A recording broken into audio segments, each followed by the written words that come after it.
Frédéric Rouvillois, bonsoir. Bonsoir. Vous êtes professeur de droit à Paris Descartes et précisément un constitutionnaliste. On l'a vu il y a un instant, donc les parrainages ont été déposés. Depuis 18 h, les dés sont jetés en fait. Les dés sont jetés. Et alors, qu'est-ce qui se passe maintenant, en ce moment même? Qu'est-ce qui se passe au Conseil constitutionnel?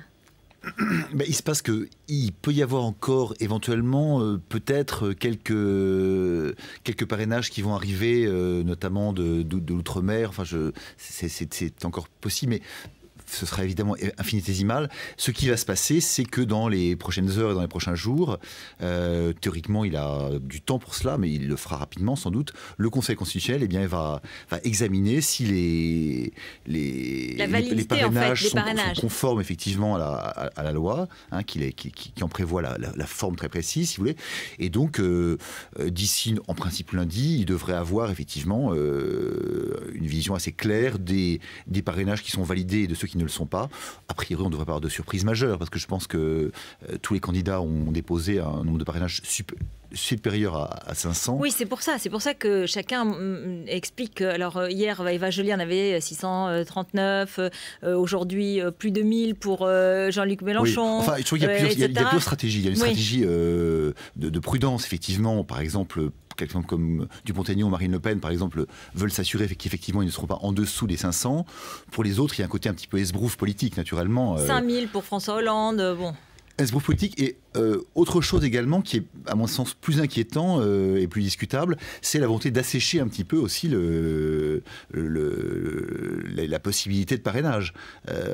En multipliant les parrainages de manière absolument inutile, parce que quand on en a 5000, ça veut dire qu'on a quand même 4500 en trop, ça évite c'est une petite démonstration de force, quoi. Une petite démonstration de force avant le démarrage de la campagne officielle. Et puis qui empêche certains autres candidats potentiels d'avoir des parrainages. Mais donc il peut y avoir des invalidations de parrainage. On peut avoir, c'est sur quels critères? C'est des maires qui ne seraient pas, enfin, oui, il paraît que c'est simplement au niveau de l'écriture, s'il y a des fautes d'orthographe, s'il y a des. Écoutez, par exemple, aussi bête que ça. Le décret prévoit que effectivement, ça doit être rédigé en lettres capitales et que naturellement le nom du bénéficiaire doit être indiqué. Donc il suffit déjà de voir un petit peu si ces règles très très basiques sont réunies. Si elles ne le sont pas, déjà on met de côté. Et puis d'autre part, il peut y avoir effectivement un certain nombre de cas un peu tangents mais a priori, bon, c'est quand même limité. C'est quand même une élection où on aura beaucoup parlé de cette question des parrainages. Oui, beaucoup trop. Et justement, c'est sans doute la dernière fois qu'on en parle, apparemment, puisque tout le monde veut le réformer. Maintenant, on passe à des propositions de pétitions citoyennes pour proposer des candidats. Enfin. Oui, alors ceci dit, ça n'est pas la première fois qu'on conteste ce système de parrainage. En fait, là aussi, c'est un peu un serpent de mer qui revient tous les 7 ans, autrefois tous les 5 ans maintenant.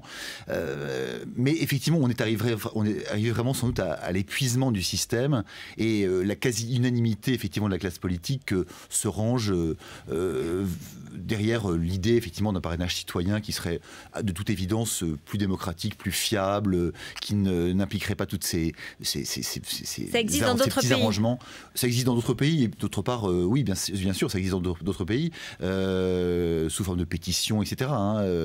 Mais il est clair qu'il faut inventer autre chose que ce qui existe à l'heure actuelle, qui est une sorte de suffrage censitaire qui ne dit pas son nom et qui est de toute évidence obsolète. Et un peu absurde parce qu'on peut avoir sur la même affiche des candidats, un candidat comme Jacques Cheminade et puis d'autres qui pourraient être éventuellement plus légitimes et qui se retrouvent éjectés.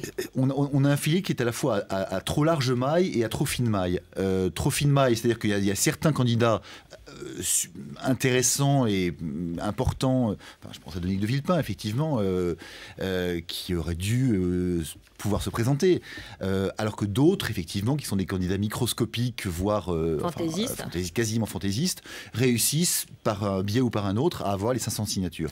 Merci beaucoup Frédéric Rouvillois de nous avoir expliqué un petit peu ce qui va se passer maintenant.